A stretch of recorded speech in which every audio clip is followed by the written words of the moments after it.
Hello à tous. Eh bien, on va reprendre un petit peu. La dernière fois, on a vu comment rentrer dans le Knowledge Graph de Google. Et aujourd'hui, en fait, je vais vous expliquer pourquoi il faut utiliser le Knowledge Graph, cette entrée, pour l'expertise et l'autorité de vos auteurs. Alors, on sait que Google essaye de déterminer si un auteur est légitime ou non pour écrire sur un sujet. En faisant votre Knowledge Graph, en essayant d'entrer dans le Knowledge Graph, vous allez construire un univers autour de votre persona. Et le but, c'est de dire à Google, cet auteur existe, c'est une vraie personne, c'est une personne qui peut parler de ce sujet précisément. Alors là aussi, attention à ne pas vous disperser et aller dans tous les sens à un persona égale un sujet. Et avec cet environnement de site et de présence sur Google, vous allez dire, voilà, ce personnage, il est légitime pour parler donc de ce sujet-là. Et quand il va en parler, Google va en tenir compte. Alors pour ça, il y a quelques règles simples. Bon, bah déjà, il faut essayer de rentrer dans le Knowledge Graph. C'est plutôt facile. Et ensuite, eh bien, votre fiche auteur doit donc comporter des liens vers les réseaux sociaux de l'auteur. Alors, je dis de l'auteur parce que ça peut être une vraie personne, mais aussi une personnage fictive. On l'a déjà fait dans les concours notamment. Ça peut être aussi un surnom. Enfin bref, en tout cas, il faut que ce soit un auteur.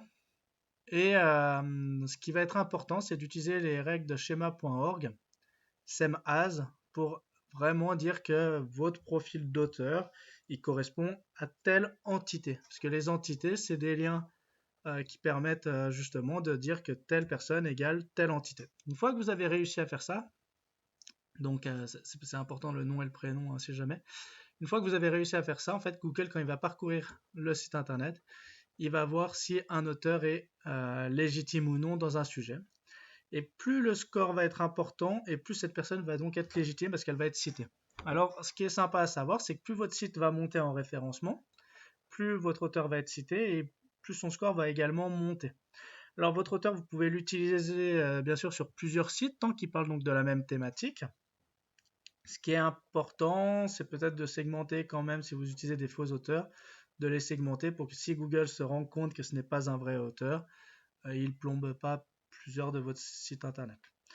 Donc, qu'est-ce que ça veut dire? C'est-à-dire que quand vous créez un site internet, un blog, un site d'actualité, vous créez vos auteurs, vos différents auteurs, vous les faites réagir que sur un sujet ou une thématique, vous créez leur knowledge graph, leur entrée enfin, vous faites le travail pour qu'ils rentrent dans le knowledge graph, donc un site internet perso, des réseaux sociaux, des insertions dans les différents annuaires comme Crunchbase et autres. Et comme ça, eh bien, vous allez travailler l'expertise et l'autorité de vos auteurs pour votre site internet.